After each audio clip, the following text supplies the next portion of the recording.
Hello friends, my self Abhishek Kumar और आज हम पढ़ने वाले हैं समांतर श्रेणी। समांतर श्रेणी यानी कि अर्थमेटिक प्रोग्रेशन और इसे हम एपी भी कहते हैं। फ्रेंड्स, समांतर श्रेणी को जानने से पहले हमें कुछ चीजों को जानना होगा। जैसे कि सबसे पहले हमको जानना होगा अनुक्रम यानी कि सीक्वेंस। फ्रेंड्स, अनुक्रम क्या है? तो अनुक्रम संख्याओं का ऐसा समूह होता है जिसके हर एक सदस्य अपने से ठीक पहले वाले सदस्य का अनुसरण करते हुए आगे बढ़ते हैं। जैसे कि मैंने एक अनुक्रम लिखा हुआ है, यहाँ पर संख्याओं का समूह लिखा हुआ है। इस संख्याओं के समूह में ये जो सदस्य है ये इस समूह का सबसे पहला सदस्य कहलाएगा, क्योंकि इसके पहले कोई सदस्य नहीं है।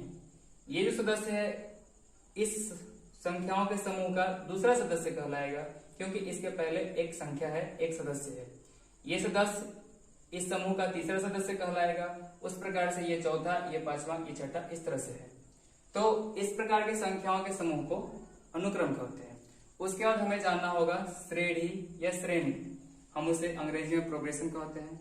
तो फ्रेंड्स, श्रेणी या श्रेणी क्या है? तो श्रेणी या श्रेणी एक संख्याओं का ऐसा अनुक्रम होता है जिसके सभी सदस्य, हर एक सदस्य एक विशेष शर्त के आधार पर लिखे होते हैं।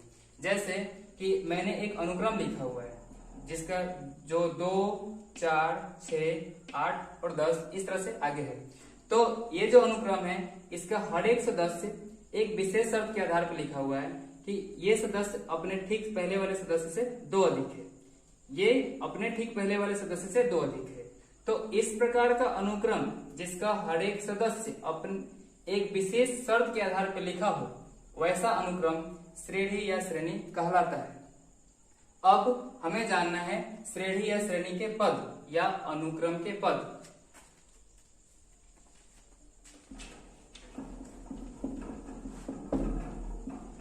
फ्रेंड्स, जैसे मैं एक अनुक्रम लिख रहा हूं, पहले वाला ये अनुक्रम 2, 4, 6, 8, 10 इस तरह से। तो ये जो पद है ये अनुक्रम का पहला पद कहलाता है। पहला पद, ठीक है, ये पहला पद है, ये दूसरा पद है, ये तीसरा, ये चौथा, ये पांचवा, इस तरह से आगे भी होगा, छठा, सातवां, आठवां।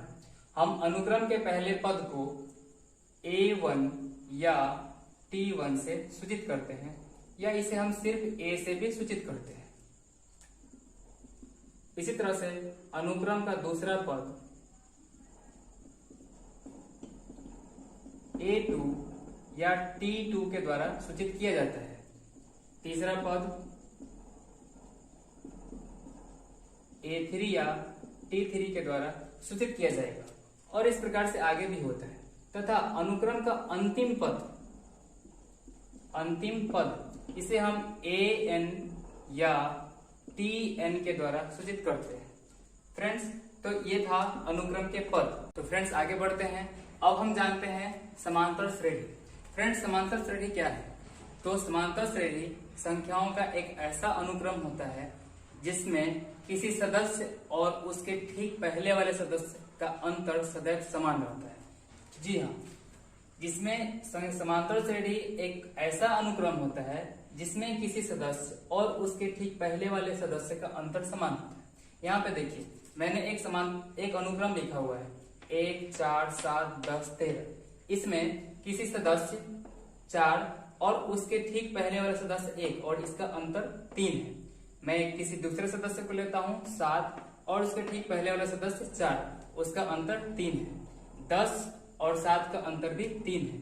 तो इस प्रकार का अनुक्रम जिसमें किसी सदस्य और उसके ठीक पहले वाले सदस्य का अंतर सदैव समान रहता है, ऐसा अनुक्रम समांतर श्रेणी कहलाता है।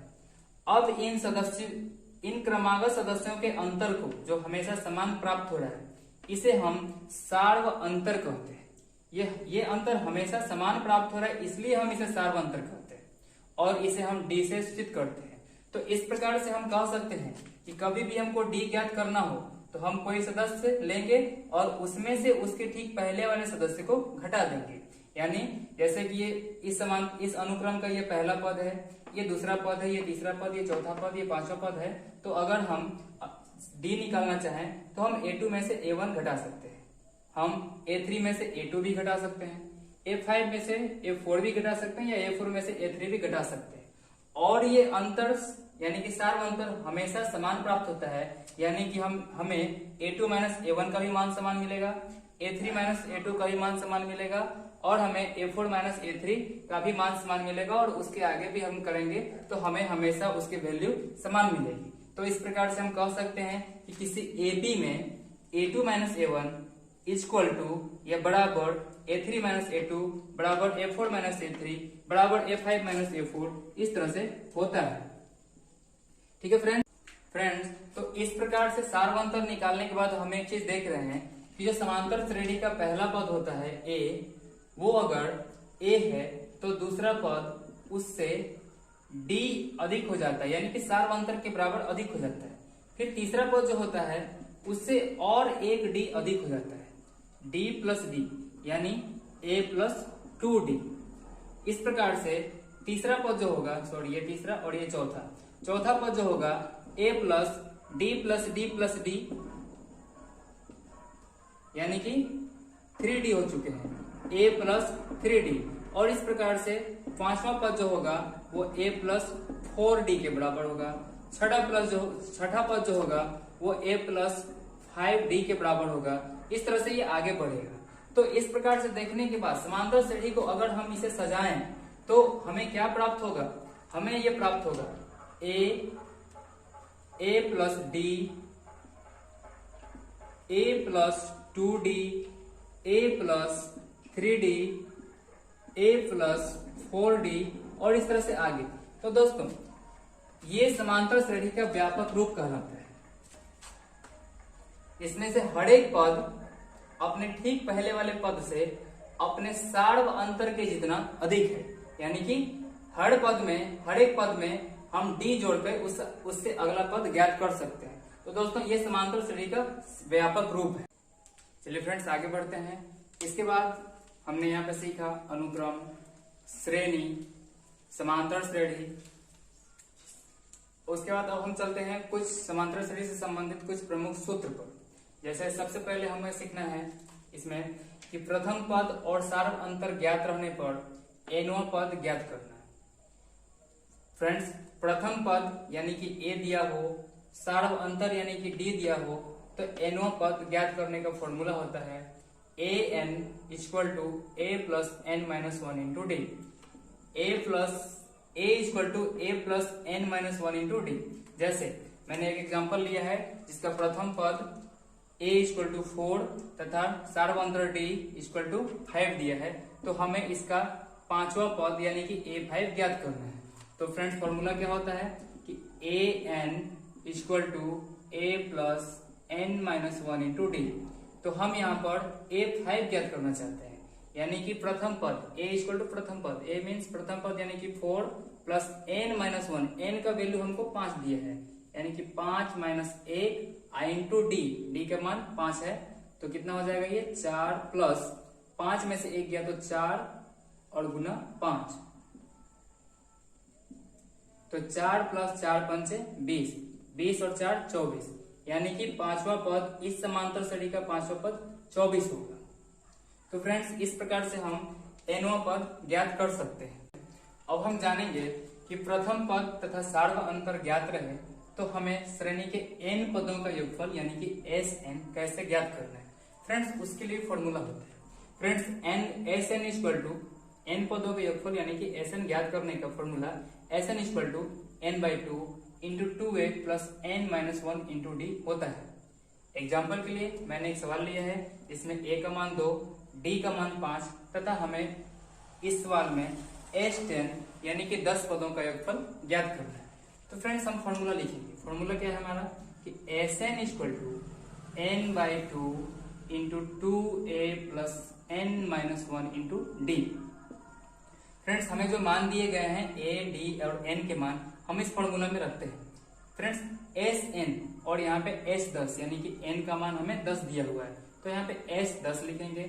n जहां भी होगा वहां हम n का मान 10 रखेंगे। 2 a का मान 2 दिया है तो यहाँ पर हम 2 प्लस n माइनस 1 यानी कि 10 माइनस 1 इंटू D यानी कि 5।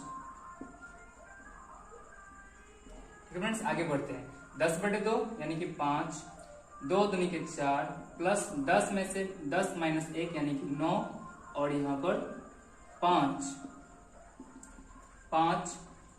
4 प्लस 9 बचे 45, 5 इंटू 45 और 4 49, और ये गुना करेंगे इसको हम तो 245, यानी कि H10 हमें 245 ज्ञात हो रहा है। तो फ्रेंड्स इस प्रकार से हम प्रथम पद और सार्वंतर ज्ञात रहने पर n पदों का योगफल यानी कि Sn ज्ञात कर सकते हैं। फ्रेंड्स आज के वीडियो में हमने सीखा कि अनुक्रम क्या होता है, श्रेणी क्या होती है, समांतर श्रेणी किसे कहते हैं, समांतर श्रेणी के पदों को कैसे लिखते हैं, सार और अंतर कैसे ज्ञात किया जाता है, और समांतर श्रेणी से संबंधित कुछ प्रमुख सूत्र जैसे कि n पदों का योगफल ज्ञात करना, nवां पद ज्ञात करना। फ्रेंड्स समांतर श्रेणी का ये मेरा पहला वीडियो था। जल्द ही मैं इस वीडियो का सेकंड पार्ट यानी कि दूसरा वीडियो अपलोड करने वाला हूँ। अगर आपको आज क्लास में कोई भी डाउट्स या कंफ्यूजन्स हैं तो आप मुझे नीचे कमेंट बॉक्स में जरूर लिखें ताकि मैं नेक्स्ट वीडियो में उस चीज पर सुधार कर सकूं। ठीक है फ्रेंड्स, तो मिलते हैं नेक्स्ट वीडियो में, तब तक के लिए जय हिंद।